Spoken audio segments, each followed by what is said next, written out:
This podcast is recorded on the traditional and unceded territories of the Musqueam, Squamish, and Tsleil-Waututh people.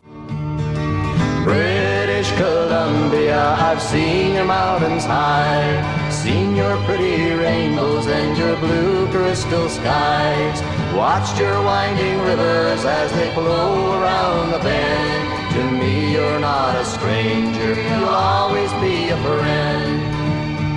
Coming to you from the West Coast, this is Politicos. Today is April 1st, 2021, and this is episode 233.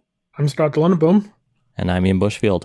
On today's show, circuit breakers, emergency brakes, and no brakes, as provinces find different ways to deal with spiking COVID cases, which, as you all know, is entirely the fault of us young people. Today is April 1st. We won't be doing any April Fool's Day jokes on the show tonight, partially because I didn't take any time to think of it. Yeah.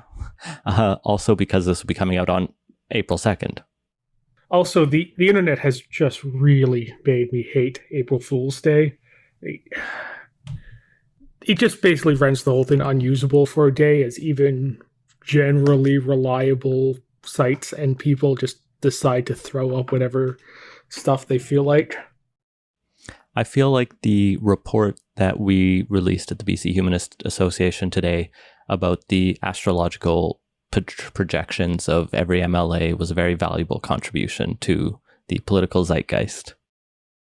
So I didn't actually take a look at that too much, but that actually strikes me as a little reasonable. What annoys me is stuff like, I'm not going to call it specific publications, but like when media gets in on it and starts announcing stuff that isn't happening. That happened today. When people announce like big political things that aren't, you should always just generally take a critical look at anything online, but also just for practical reasons, you kind of got to rely on certain relatively trusted things. That just renders it annoying when they all decide to just not do that for a bit. Bowen Ma pretending to launch a bid for the BC Liberals I thought was tongue-in-cheek enough, since it was obviously a joke. Hasalem announcing he was going to run for the leadership of the Assembly of First Nations. I think people took that very seriously, and he actually had to say that's kind of his motivation was inspired by Bowen. Yep. So his joke I don't think landed as well. Yeah, that's actually part of what I was alluding to there. Yeah. So no jokes from us. But one thing you can do to keep us away from joking, or if you want to encourage us to joke more, in either case, sign up on our Patreon at patreon.com/politicos.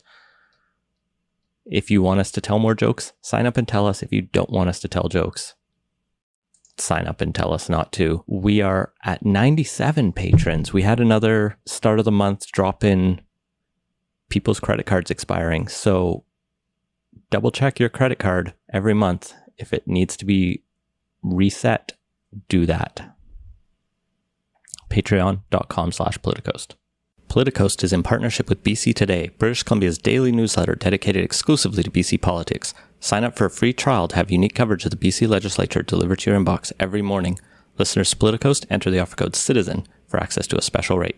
For your free 2-week trial of the newsletter, go to politicstoday.news/free-trial.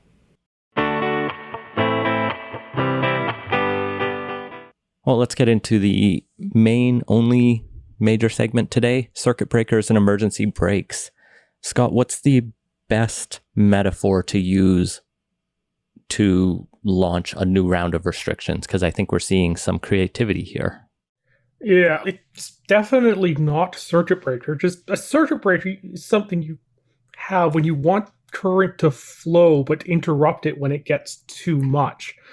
And I suppose in some ways that's actually an apt metaphor for how this government's treated the pandemic is, just let it go around and continue to circulate as long as it doesn't get too bad. But maybe that isn't the sort of metaphor we should really be using to drive or our thinking on this one. So is the emergency brake a better thing? Like our car is out of control, the brakes aren't enough, we need to just slam the refund e-brake? Okay.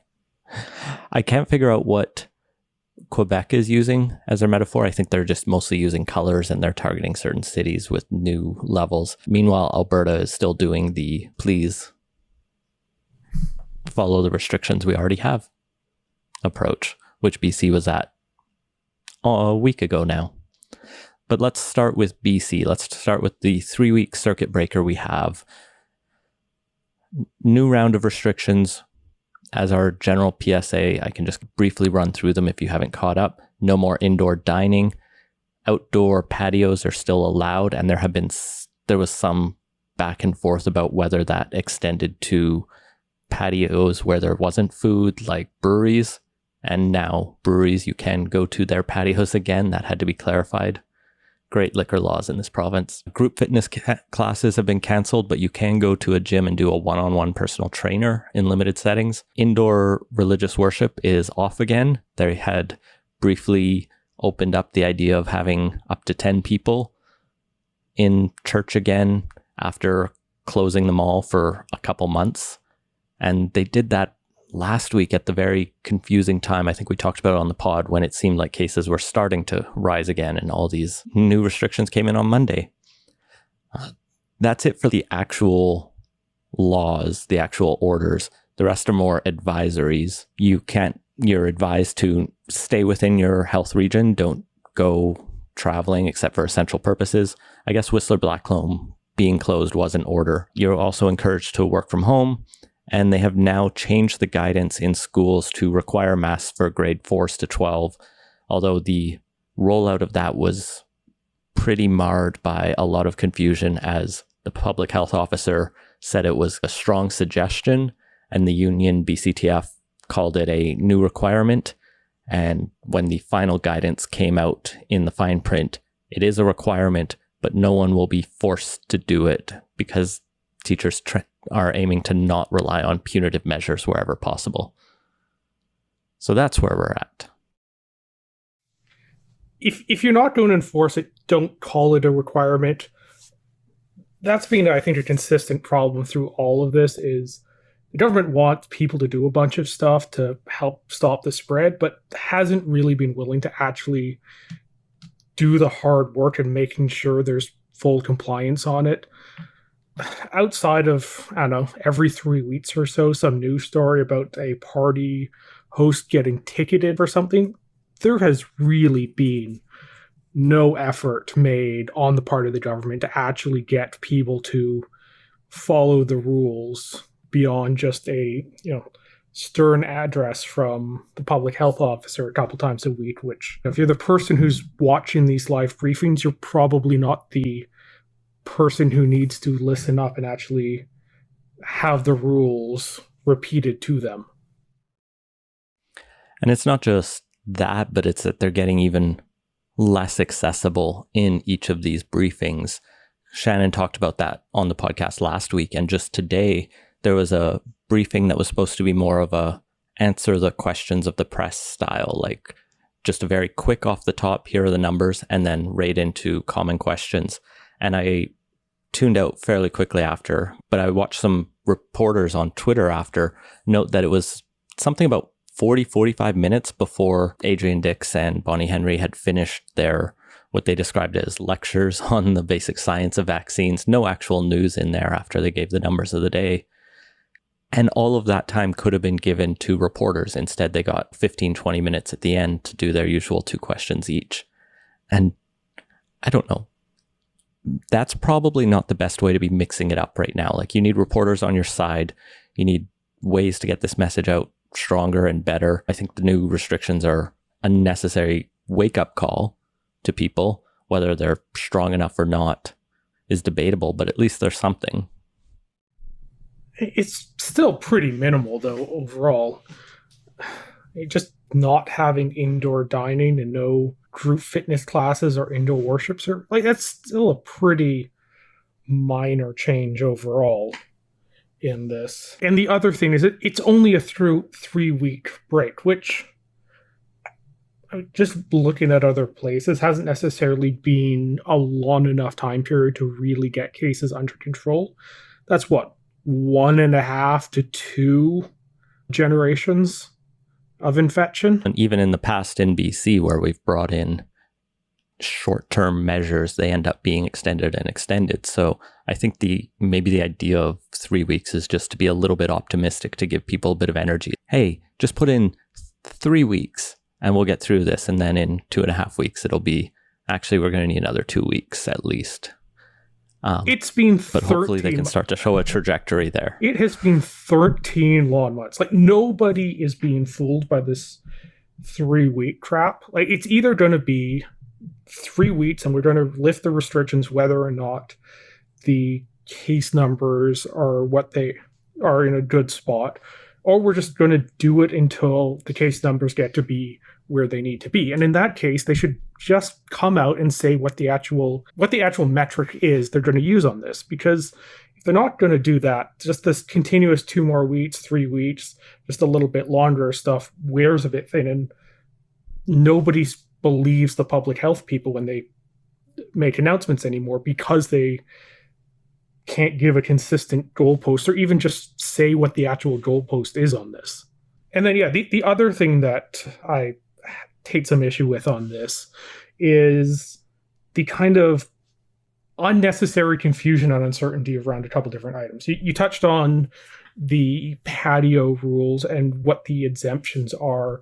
And from Monday through till today, it looked like it was going to be that restaurants could continue patio service, but breweries and places that don't serve full meals couldn't, even though it makes no sense why gathering with a couple people outside is somehow less risky when there's a burger involved. It just makes no sense. And they eventually corrected it, but why did it take that long to correct it? Why wasn't this actually ready to go from the start? Because if you think back to where we were in May, June of last year, when we'd done our first kind of clamp down and we're starting to open up, they were clear that if things got worse, they were going to bring us back under a bunch of restrictions. That was 10 months ago. They should have had a plan written down on, these are the various incremental steps we're going to take. This is everything involved there. There is really no excuse to be winging it at this point on that. There should be a written playbook that has all of these questions already thought through. Remember when we had phases of our reopening and people were like, will you ever go back a step? And they hemmed and hawed, and it seemed like it was a largely one-way direction. We don't talk about the phases anymore. I think I have a good idea why we didn't go back. It's because when cases actually started to spike was October. And that was in the middle of an election, and rightly or wrongly, and I think wrongly, the public health people didn't want to tighten things up in the middle of an election, where the question of whether it was right to call an election during a pandemic was a topic of discussion. But at no point since then have we gone down to the average daily or 7-day average moving cases that we had at any point in October. That ship sailed. We never really got back to it, but that is unfortunate. But I think there's been resistance in Victoria about acknowledging that because of the awkward timing involved. I just had to pull up the COVID dashboard. The spike in late summer that you're talking about started in August, and it's like slowly trended up pretty much linearly until late September. It actually dropped a little bit in the start of October, came back up a little bit. It was about October 20th that I would say it switched from like that low 170 7-day moving average to suddenly a huge spike. So arguably it was exactly right after the election that cases really started to spike. But not to relitigate that, I'll just say, like, that line there pretty much looks like an exponential graph. And the thing about exponential growth is it looks slow at first, even when it suddenly gets not to be that. Yeah, that it spiked afterwards, but the time to catch exponential growth is when it is low. Which is also something we could have been doing for the last 2.5 months. But here we are.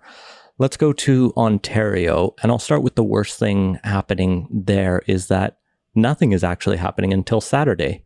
Their emergency break has been pre-announced and will last for 4 weeks, but you have until Saturday to still do all of the things that won't be allowed then, which luckily the virus will wait. Is that really all that different than what happened here? So last Thursday, Friday, we had 800, followed by 900 cases the day after. Everyone was looking at that wide-eyed, thinking, oh crap, this is getting bad. And it took them another couple days to actually act on that information and announce it Monday. Like, the only difference here is that they've given a little more of a heads up, but like the things are getting bad, we should act threshold, and the things are going to be done to counteract that. It's still a couple days, whether it's Ontario or here. The restrictions in Ontario are more severe than here in BC. There's a prohibition on indoor gatherings. We've had that for quite a while now, and outdoor gatherings are limited to 5 people. We're at 10. In-person shopping in essential grocery store pharmacies is limited to the 50% capacity of the store, and all other retail has to be down to 25% capacity. We've never actually, as far as I know, limited capacity of retail in BC, and I've seen that used elsewhere. When I was shopping, I don't know, 2-3 weeks ago for groceries, they did hold me and a few other people outside to let some more people out. So there are places that are doing it here, but I think it's a little more kind of hit and miss rather than a structured rule. I know we did put in some rules about that early, but I honestly cannot recall if during the restrictions lifting of the summer that was one of the things that went away and never came back, or if it's still technically on the books, but once again, nobody's actually bothering to make sure. I think a lot of it was done. I think a lot of it was done through WorkSafe BC and your COVID safety plans every business had to set up. And so we don't see the capacity as publicly as some of these other announcements. That said, Ontario is also going to prohibit all personal care services. BC is leaving those open, saying there's no evidence of transmission. I don't have the data from either province to know which is true. Ontario is closing all dining, indoors and outdoors. You can only go takeout or delivery from your favorite restaurants there. Indoor and outdoor fitness is pretty much all closed, though there are some minor exceptions, and day camps are closed. And religious services can continue with a cap of 15 people and no socializing before or after. So overall, largely more restrictive than here in BC. But of course, a week later, I don't know where exactly they are on the trend. So I did look it up for here. The current rules for retail businesses are 5 square meters of unencumbered space per person. Occupancy limits must be posted, and where practical, have signs to direct people in which way they should be traveling to the store. So yeah, technically there are occupancy limits, but the enforcement is so half-assed on that there might as well not be. Well, and now let's go to Quebec, where things are pretty serious in Quebec City, Lévis. I don't know that city, and Gatineau. They have pretty much been shut down for 10 days, effective. I think it's today or yesterday. All schools in those cities are closed. They're all going to online learning. All non-essential businesses are required to shut down. Religious gatherings are still allowed up to 25 people. Interestingly, it's the most lax of the 3 provinces. There's a strong advisory to everyone not to travel to the cities, and they are implementing a curfew from 8 p.m. to 5 a.m. once again, saying don't be outside because night spread is a significant thing. I think it's just a way to emphasize the stay home, let's get this under control kind of approach. And like I said, Alberta, Jason Kenney today, looking at 850 cases, talked about how in a month they will have 1,000 people in the hospital because of the UK variant, but people should just try to do more with the restrictions that are in place.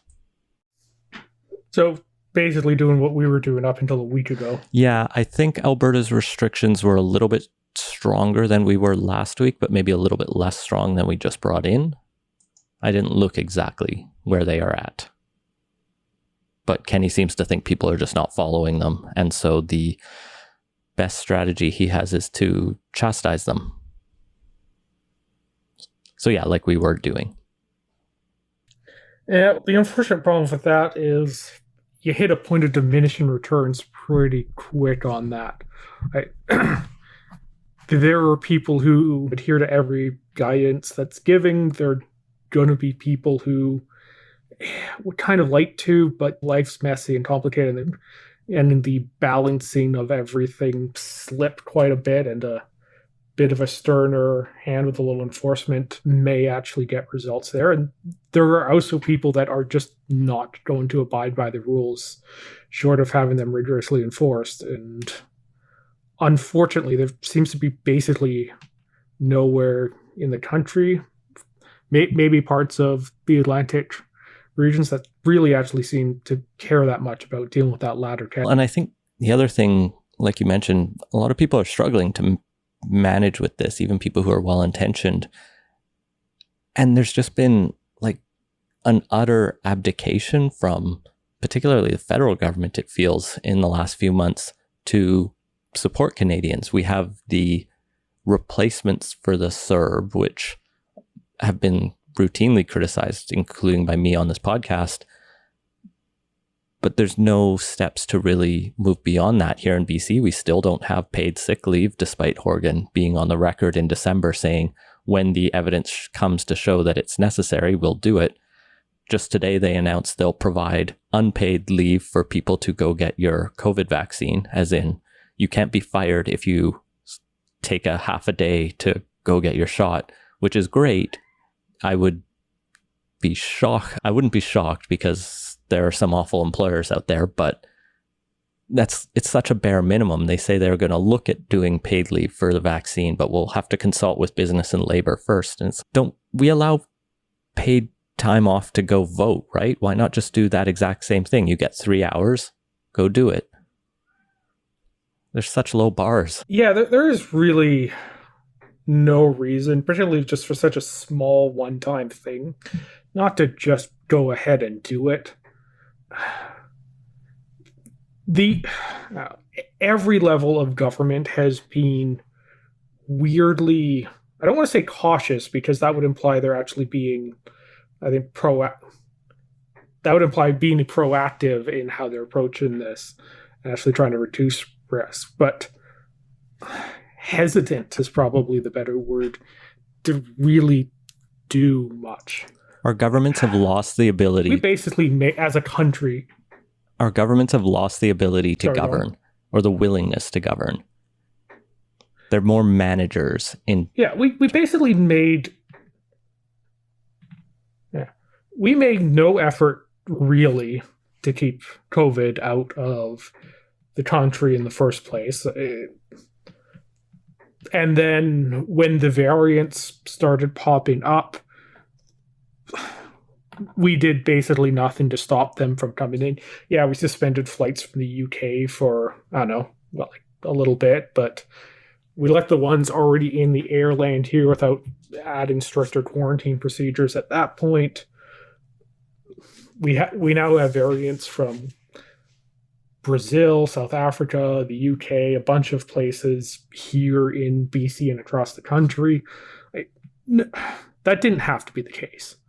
We could have had strict quarantine procedures from January, February of last year on this to make sure nothing got in here and couldn't get a foothold. We didn't bother doing that. We basically made no effort to really stamp the thing out here in BC, even though, going back to where we were in the summer, that was absolutely possible. We were hitting an average of 8 or 9 cases a day for a period there. We could have, with a little more push, gotten that down to 0. Just overall, almost nothing beyond taking like the bare minimum approach once CERB and those policies were put in place basically pretty much a year ago today. Has any government really done much beyond, I guess, the scramble to speed up our vaccine procurement when it looked like we were going to fall real behind the Americans on it in kind of December, January of this year? I will say the one thing that I think the BC government gets credit for, particularly in comparison to other governments across Canada that have fallen down again on this file, is in long-term care. After the hit we took in the spring of last year in people dying in long-term care homes, the government made a number of actions that we've talked about in terms of changing how staffing is done, ending a lot of these contracts that were subcontracted 5 times so no one knew who was working anywhere, and just overall finally putting a focus on long-term care that had been neglected for so long. And it seems like we've managed, between that and the priority vaccinations there, to have really staved off so many of the deaths in the second and third waves that we got in the first waves, which undoubtedly drove a lot of that complacency. But I think I've seen some reporting that the other provinces have not made those obvious steps and taken those obvious steps that we did here, and are still facing the same kind of situations in long-term care. And it's just the fact that they've gotten some vaccines out that means it's not been so much more terrible, but it's still not gone well. And so marks for that, at least. Yeah, that's been good. And yeah, this isn't even just a Canadian issue. Like, pretty much, broadly speaking, the kind of North Atlantic club of developed countries, none of them have done particularly well on pretty much anything. The UK and US were, I guess, get decent marks on vaccine development, although even there, I think the failure to really consider human challenge trials as an option extended things out probably by several more months than it had to, and cost a bunch of unnecessary lives from that respect. But nevertheless, they still got stuff approved faster than ever before. So I guess that's one good thing, but none of the other stuff they did, I think, turned out particularly well in terms of dealing with this. And just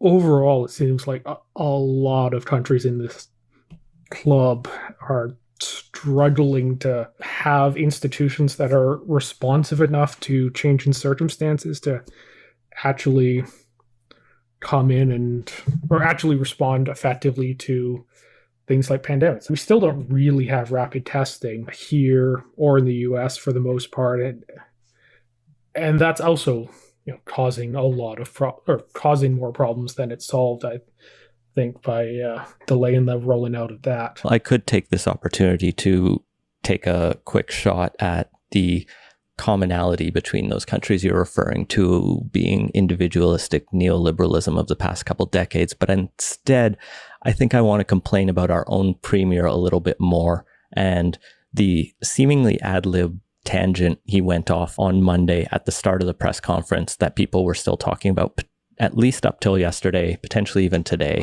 I'm angry about that. So yeah, I don't think the annoyance is... So let me just quote him for those who may have somehow missed this. He said, in part, it's the cohort from 20 to 39 who are, quite frankly, putting the rest of us in a challenging position.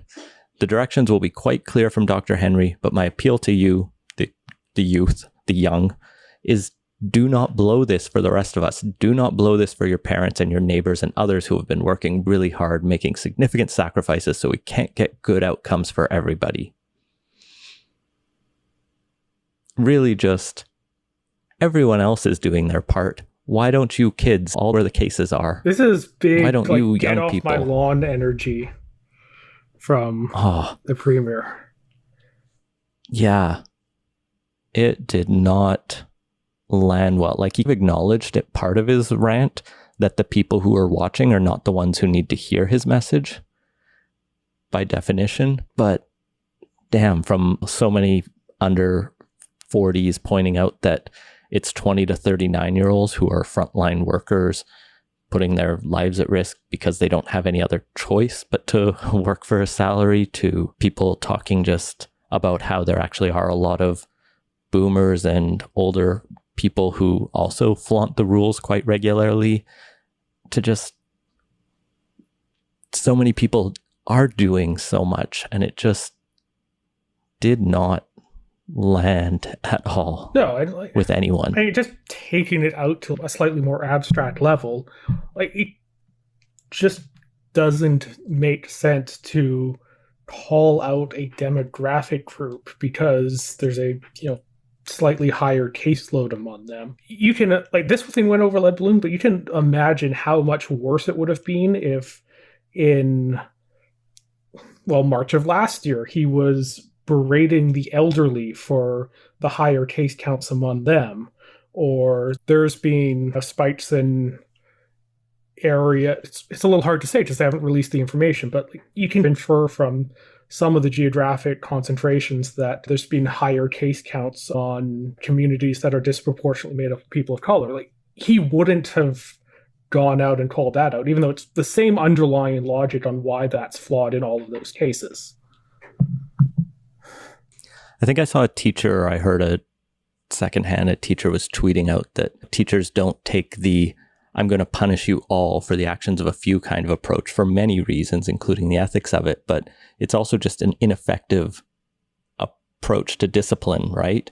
And that's what this came off of, as trying to yell at an entire generation when it's not everyone's fault. It just made a bunch of people mad.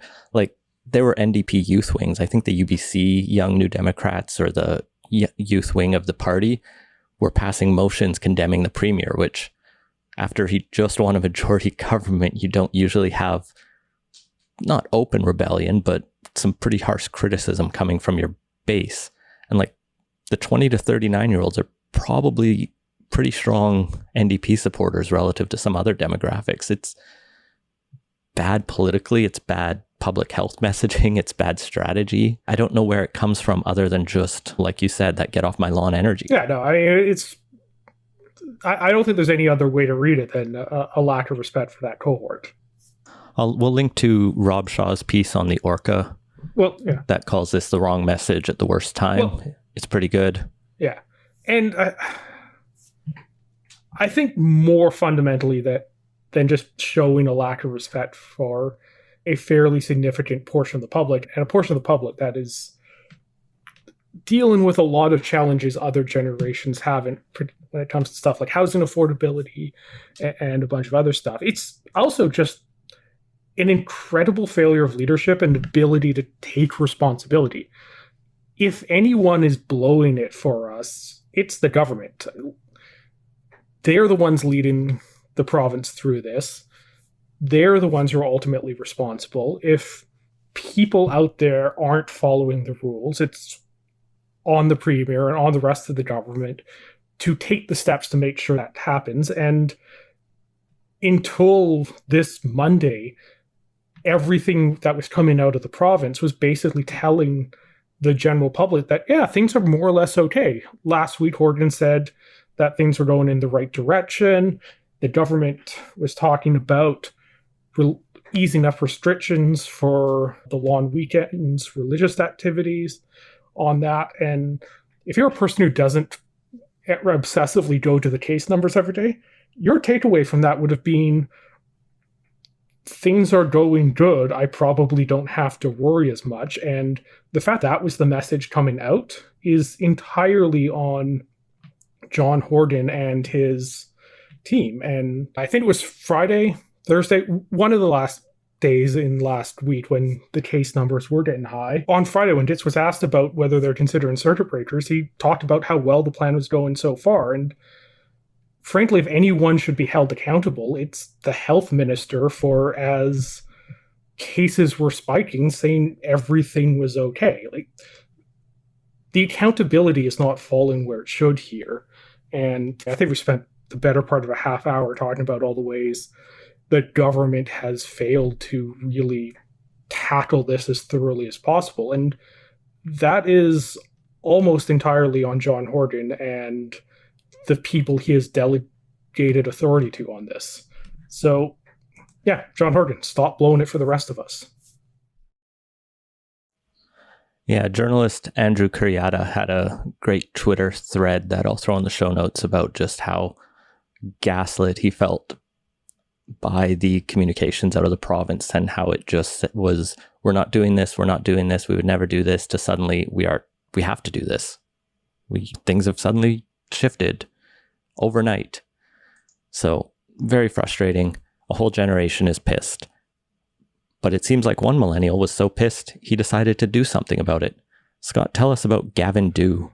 Yeah, so this week, the BC Liberal leadership race got its second entrant. Gavin Dew, a political strategist from here in Vancouver.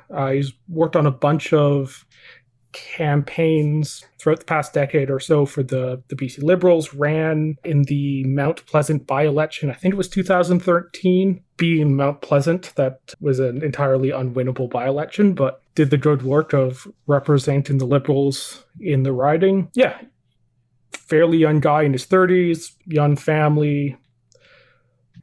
So Gavin's big pitch, I think, is more of a time for generational renewal.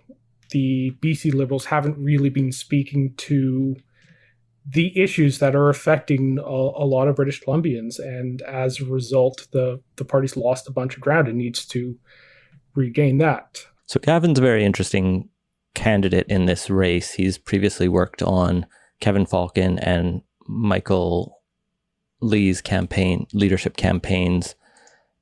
He's fairly prominent within political circles in Metro Van, particularly among millennials. Oh yeah, sorry, I should admit. Like you said, wants the party to be more progressive on social issues, maybe more urbanist as well. Yeah, so I also forgot to mention, a couple of years back, founded the Forum for Millennial Leadership, trying to get more young people of all parties really involved in the political process and taking on larger leadership roles within the province. So I think very strong bona fides in that respect. Yeah, and I think that brand had all come together to really work well for him to launch this week. I think there were a lot of rumors that he was going to jump into the race, potentially much later down the road, see how it susses out, and if there's space, he'd jump in. But I do wonder how much of his thinking was influenced by just how bad of a week the Premier had with millennials for him to say, I will be the clearly contrasting voice this week. And it works. Yeah, I definitely think there's a lot to it. Like, you could hardly ask for a better time or a better situation to launch a campaign that really is focused on kind of the next generation taking a stronger leadership role in the province. Our aim is to talk to Gavin as well as other BC Liberal leadership candidates over the coming months. So hopefully you'll hear from him soon. This is still early days in the leadership race. Voting won't take place until 2022 with the new leader being announced in early February. I believe the membership deadline is end of this year. Yeah, I'm quite excited to see what Gavin has to offer here. I think this is probably the campaign that's most likely to really, I think, offer good solutions that definitely come from like a BC Liberal framework, but a framework that I think actually has a lot to offer when it comes to dealing with issues of affordability, the economy broader. And I think there's a lot of space here that a campaign like his can really seize on and make an impact on the race to be BC leader and I guess ultimately premier.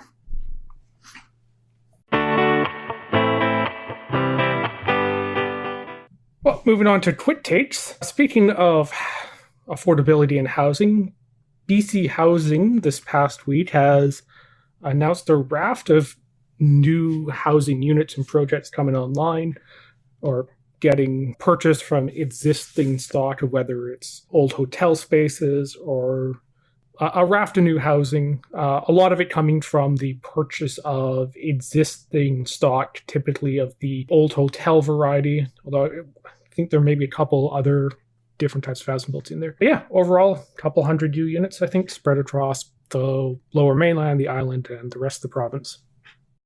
Yeah, quite a few. The big one today in Vancouver was almost 250 units across 3 buildings, the biggest being the province buying the Patricia Hotel in the downtown east side. This is to provide space for everyone who's currently living in Strathcona Park. I'm sure I'll get to that in a few weeks with Matthew on Cambie Report. In Revelstoke, there's a 24-bed unit being built. In Prince George, there's a new building going up with 50 affordable rentals and 50 supportive units. In Victoria, there's 260 spaces for people experiencing homeless across 4 buildings that are being built in a newly purchased building that's being renovated. Langford's got another 120 affordable homes just opening. Whistler's got 44 rental homes opening for people who work in the area. Haida Gwai's got 19 supportive homes opening. And there was an announcement from the Rapid Housing Initiative of the federal government partnering with the province. I talked with Matthew about one of those in Vancouver on the latest episode of Cambie Report, but there's also 91 homes through that project in the capital region. So I can't do the math right now because I'm very tired after my first week back at work. More than just a couple hundred, but less than 1,000. And that's just the announcement in the last week.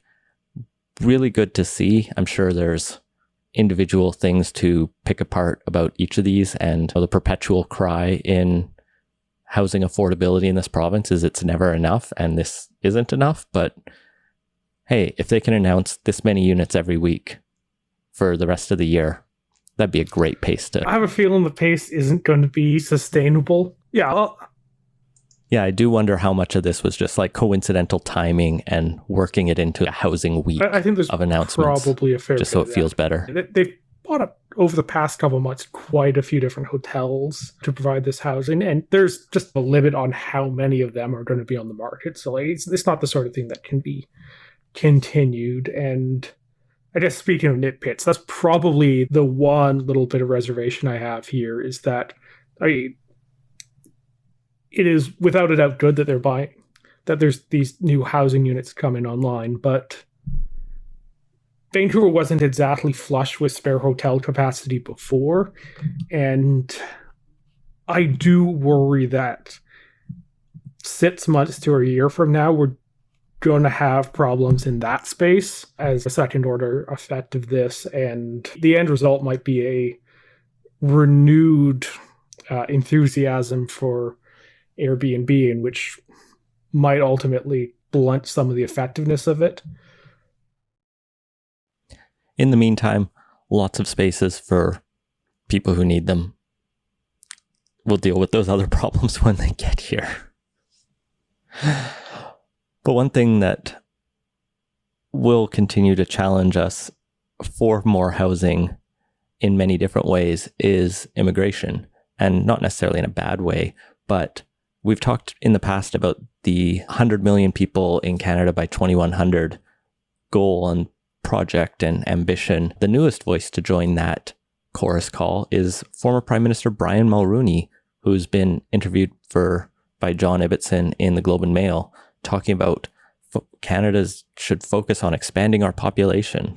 Yeah, so we've talked a bit in the past on this. We interviewed someone from the Century Initiative. I think they're the big driving force organizationally wise for this in Canada here. Refer back to that episode, which fortunately I cannot recall the number, but we'll throw the link in the show notes for that one.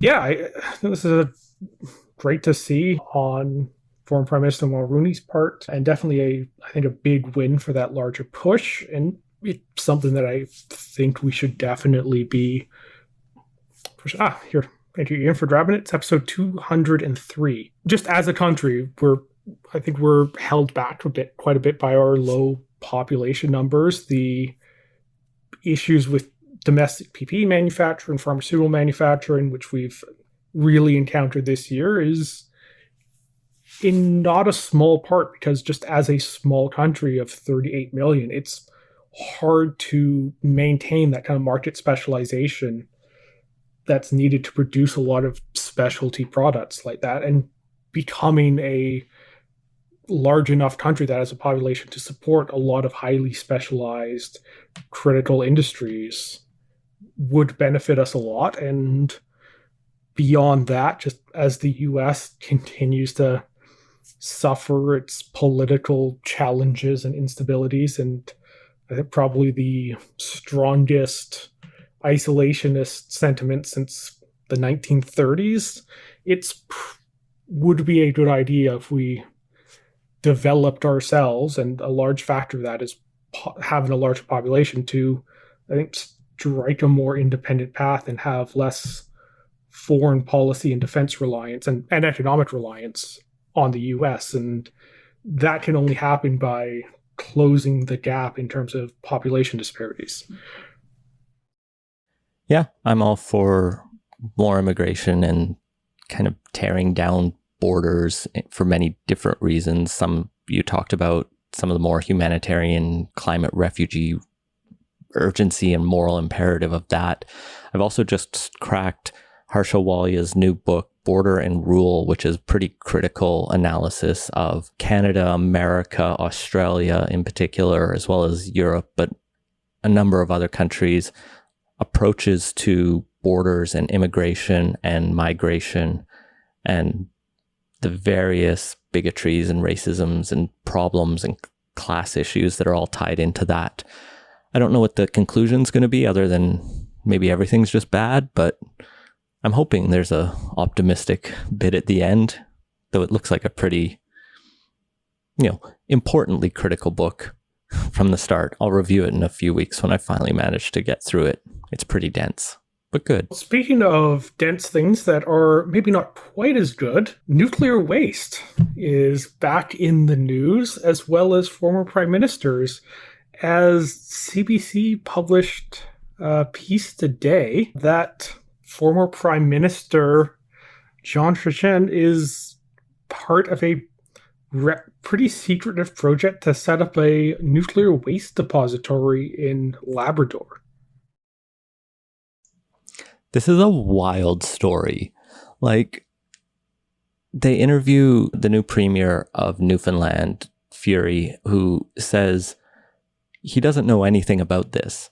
And Chrétien apparently approached him once during the leadership convention when he was running to be leader and mentioned this. And he was like, no, that's never happening. We're not going to bury nuclear waste in Labrador. But Chrétien apparently got roped in his words, he's not super involved in it, though his name is on some of the key letters going back and forth between the law firm he's in, this PR firm out of Japan, as well as a few other agencies who are trying to look at, can we bring nuclear waste from other countries and bury it in Labrador?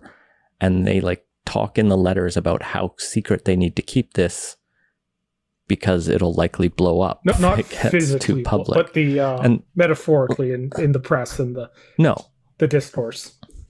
Yeah. With nuclear discussion, you do want to be pretty clear on that. Chrétien frames it. That is fair. Very fair.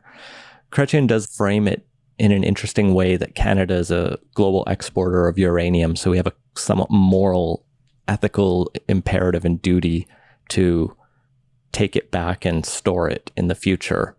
And I'm not totally opposed to that argument. And I think there are lots of good opportunities in Canada for the kind of deep underground storage facilities for nuclear waste that could be effective. But this is not how you do it. CBC quotes several experts who say, you need government on side to do this. You need the people on side. You can't just sneak around in back rooms and suddenly expect this to all work out. Yeah, the process here is weird and doesn't seem ideal, for sure. I think at some point it would have had to go public. There would have had to be a bunch of regulatory issues dealt with. It would have had... There was only so long this could stay quiet before just the necessity of moving along with it would change that. But putting aside it sounds like Chrétien had signed on to be the oil, the grease, to make that all easier with Canadian jurisdictions and Canadian politicians. But, even that he didn't seem to be effective. We don't know all the backroom details, but so putting aside the questionable process here, I actually think the idea makes a fair bit of sense. Labrador's just part of the Canadian Shield that's about as geologically stable a place on Earth as you can find. It makes a lot of sense that way. It's remote. There's only something like 27,000 people living in Labrador, which is to say you can probably find a spot in Labrador that is very far away from anyone, where the risks become a lot lower. There's a fair bit going for that. So in that respect, it's an idea worth looking at for sure. And no place wants to be the nuclear depository, but we do have to find somewhere for it. Yeah, there's some new generation reactors that can process spent fuel and burn that, but there's also just a lot of low-level waste of contaminated non-fuel items that do need to be safely disposed of and stored in a repository somewhere. And all things being equal, Labrador seems to be a pretty decent candidate for that. If whether or not nuclear waste will be coming here from around the world, one thing that won't be permitted is certain Canadians from going to China, following Canada and the United States and EU and the UK imposing sanctions on certain individuals in Xinjiang province in China in the Xinjiang province of China for the ongoing human rights abuses and genocide of the Uyghur population. China's foreign ministry has announced that they are sanctioning the U.S. Commission on International Religious Freedom Chair Gail Manchin, the Vice Chair Tony Perkins, as well as Canadian Member of Parliament Michael Chong, and just the entire subcommittee on international human rights of our House of Commons, who debated and eventually passed the initial motion, I think, finding that there was a genocide there. It's not clear to me. I'm looking at the actual press release on the government of China's website, if it's all the individuals on that committee or just the committee as a whole. Like if the committee of people wanted to go visit China, they'd be barred, or if it's the MPs who sit on the committee, which is a good sign about the strength of your prohibitions. All of these individuals are prohibited from entering China, Hong Kong, and Chinese citizens cannot do business with them. It's basically just a simple retaliatory sanction for what Canada and others did to them. I think the notable thing is, let's talk about Michael Chong. Yeah, just before we go there, it is retaliatory, but also quite a bit different because we're sanctioning involvement in genocide and they're responding back because they don't like being called out on it. But yeah, the decision to sanction Michael Chong. Sorry, but if anyone, they deny it, of course they're going to just snap back. They're not going to suddenly be like, oh, we actually have a genocide because you sanctioned us. We apologize now. This was the inevitable result. Yeah, it's not if Europe or someone sanctioned us for the genocide against Indigenous peoples, we'd probably slap them a sanction just out of spite. This is how global politics tends to work. It's not always fair. Yeah, I'm saying it's not surprising, but it's not surprising, but it is conceptually quite a different thing. But yeah, the decision to sanction Michael Chong, in one hand, I can see why they went that way because he did spearhead the Commons motion on this, but in terms of its actual effect, it's definitely a case of backfire, I think, because in general, he's a very well-respected MP by all sides in the House and just Canada generally, I think, to the extent that people know who he is. And as a result, it definitely, I think, caused more people to pay attention, and if anything, raises the salience of the issue and creates a rally around the flag effect. I don't see how effective this is going to be in terms of what they're trying to get out of it. Maybe all they want to get out of it is to just show the people of China that they're doing something. It's not about us. It's just an internal matter for them. It's a pride thing. They economically targeted us. We're going to economically target some of them, tit for tat. And they can even point, hey, we targeted Michael Chong. That's a Chinese sounding name. He must be a traitor to the homeland in some kind of extended view. Like, I can see that kind of reasoning for picking on him specifically. Yeah. He says he views it as a badge of honor, and can think that's going to be a statement that a lot of Canadians will agree with. So yeah, I have a feeling this probably isn't going to be the last event in this saga, but definitely something to note and keep an eye on. I think the last opinion... No, the next... Sorry? The next thing I think will be the sentencing of the two Michaels and whatever comes next in the Meng Wanzhou trial. Yeah, I don't think that... China has a history of not moving particularly quickly on this sentencing part, particularly when it's a political case like this.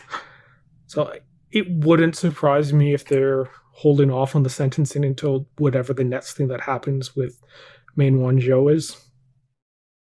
I'll find it quite amusing if she walks because the RCMP and CBSA violated her charter rights. And all of this was for naught, which is actually a quite likely scenario at this point. Yeah, I believe there has been that issue raised in the ongoing court proceedings. But in the meantime, I think overall Canadians' views regarding the People's Republic of China have, I think, soured quite significantly as a result of everything that's happened in the last few years. So it's going to be an interesting thing to watch, just how it continues to evolve and affects Canadian politics. And that has been Playtoast. Find links to everything we talked about at playtoast.ca. Support the show and get access to our Slack channel at patreon.com/playtoast. Our intro music credit is Beautiful British Columbia by Serge Plotnikoff. Playtoast is a production of Legend Boot Media, and editing services are provided by CHLY 101.7 FM in Nanaimo. Wash your hands and stay home. Thanks for listening.